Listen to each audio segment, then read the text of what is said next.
नमस्कार दोस्तों, आज हम बात करेंगे कि पूजा पाठ में हम तिलक क्यों लगाते हैं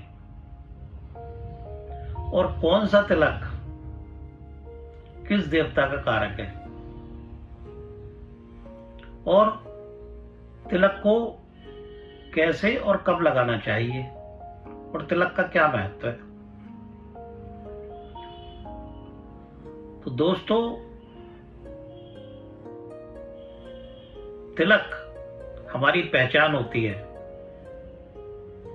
मस्तक पे तिलक, अगर कोई स्त्री मस्तक पे बिंदी लगाती है या तिलक लगाती है तो वो अखंड सौभाग्यवती होने का प्रतीक है।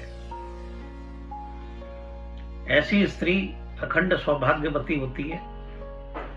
उसको मस्तक पे बिंदी या तिलक लगाने से उसके पति का स्वास्थ्य ठीक रहता है, उसके पति की सोच बढ़िया रहती है और उसके पति का जो नेचर है, स्वभाव है, वो भी ठीक रहता है। जब ये तीनों चीजें ठीक रहेंगी तो उस स्त्री का पति अच्छा कमाएगा, अच्छा घर में देगा, अच्छी घर में बरकत होगी। तो मेरी माताओं और बहनों से अपील है कि मस्तक पे बिंदी को या तिलक को सजा के जरूर रखें। जो लोग मस्तक पे बिंदी लगाते हैं, तिलक लगाते हैं बिंदी वाला, तो बिंदी का तिलक देवी का प्रतीक है। हम यदि माथे पे बिंदी लगाएं तो मां भगवती बड़ी प्रसन्न होती है। मां भगवती की अनुकंपा हम पे बनी रहती है। इसी तरीके से माथे पे यदि हम त्रिपुंड लगाएं, अब दोस्तों त्रिपुंड ऐसे लगता है त्रिपुंड, तो त्रिपुंड शिव जी का प्रतीक है। जिन लोगों का चंद्रमा कुंडली में अच्छा बैठा होता है वो शिव भक्त होते हैं और वो मस्तक पे त्रिपुंड लगाना पसंद करते हैं। इसी तरीके से जो लंबा तिलक लगाते हैं, जो भौं के दोनों बीच से ऊपर तक लंबा तिलक लगाते हैं, वो विष्णु भक्त होते हैं, सत्यनारायण स्वामी के भक्त होते हैं। तो इस तरीके से हमारे जीवन में उनका सूर बड़ा प्रबल होता है। जो लोग लंबा तिलक लगाते हैं उनका सूर बड़ा प्रबल होता है कुंडली के अंदर, तो वो ऐसा तिलक लगाना पसंद करते हैं। जो लोग सफेद चंदन का तिलक लगाते हैं वो कृष्ण भक्त होते हैं। उनपे कृष्ण की अनुकंपा रहती है। उनकी कुंडली में शनि और चंद्र दोनों ही प्रबल होते हैं। तो दोस्तों, इस तरीके से अलग अलग तिलक अलग अलग देवता की पहचान बनते हैं। और दोस्तों, हमारी जो पहचान होती है हमारे धर्म की, हमारे कर्म की, वो हमारे मस्तक से ही होती है। हमारे मस्तक पे जो सजा होगा वही हमारी पहचान होगी। तो दोस्तों, कुंडली में दूसरे भाव से मस्तक देखते हैं, दूसरे भाव से आंखें देखते हैं, मस्तक देखते हैं। तो दूसरे भाव पे यदि जो भी तिलक सजा होगा वही उसके कुल परिवार की परंपरा होगी। तो अब जो माथे पे तिलक ही ना लगाए,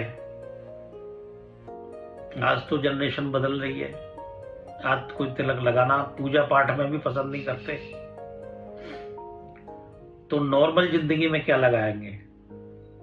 इसी तरीके से आज की स्त्रियां माथे पे बिंदी लगाना पसंद नहीं करती, मांग में सिंदूर भरना पसंद नहीं करती। तो ऐसी स्त्रियों का मंगल खराब होता है।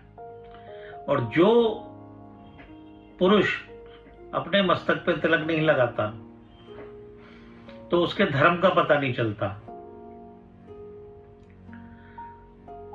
कि ये कौन से धर्म को प्राप्त है। ये एक सनातन धर्म की अमूल्य बात है। लेकिन लोग कहते हैं कि इंसानियत का धर्म सबसे बड़ा होता है। तो दोस्तों, पूजा पाठ का मतलब क्या है? पूजा पाठ का मतलब है कि मान लो किसी व्यक्ति का सूर्य खराब है और वो भगवान सत्यनारायण की पूजा कर रहा है, लेकिन अपने पिता का अनादर कर रहा है, तो वो सूर्य भगवान की पूजा उसकी सफल नहीं होगी, चाहे वो मस्तक पे तिलक लगाए और चाहे वो सूर्य भगवान की पूजा करे। इसी तरीके से व्यक्ति यदि भोलेनाथ की पूजा कर रहा है, शिव शंकर की पूजा कर रहा है और अपनी माता का अपमान कर रहा है, तो वो भोलेनाथ की पूजा भी सफल नहीं होगी, चाहे वो पूजा सारा दिन करे, चाहे त्रिपुंड लगाए, चाहे तिलक धारण करे। तो दोस्तों, सबसे पहले भावना, तिलक लगाने का भी उसी को अधिकार होता है जो एक दूसरे इंसान की भावना को समझता है और उसको मूल्य देता है, उसी को पूजा करने का अधिकार होता है। अन्यथा जो व्यक्ति अपने पिता का अपमान करे, अपनी माता का अपमान करे, अपनी पत्नी का अपमान करे, कुछ व्यक्ति अपनी पत्नी का अपमान करते हैं तो उनके घर में लक्ष्मी नहीं ठहरती, चाहे वो बिंदी का तिलक कितना भी करें। अगर वो पत्नी को आहत कर रहे हैं, प्रताड़ित कर रहे हैं, तो वो भगवती की कितनी भी पूजा कर लें, वो उनकी पूजा सफल नहीं होगी। तो इस तरीके से जो व्यक्ति रिश्तों में सम्मान की भावना नहीं रखता, अपमान, बात बात पे अपमान करता है, तो उसको पूजा करने का कोई अधिकार नहीं है। तो दोस्तों, ये कुछ अनुभूत बात मैंने आपको बताई। जैसे कुंडली के अंदर शुक्र जो है वो लक्ष्मी का प्रतीक है, धन का प्रतीक है।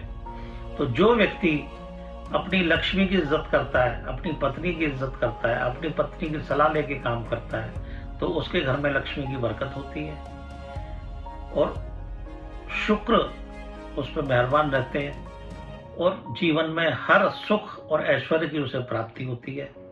तो दोस्तों, इस तरीके से अपने जीवन में किसी भी चीज को अपनाना चाहिए तो समझ के अपनाना चाहिए, बगैर समझे किसी भी बात को या किसी भी चीज को नहीं समझना चाहिए, अपनाना चाहिए। तो ये थोड़ी सी जानकारी मैंने आपको ग्रहों के और तिलक के बारे में दी।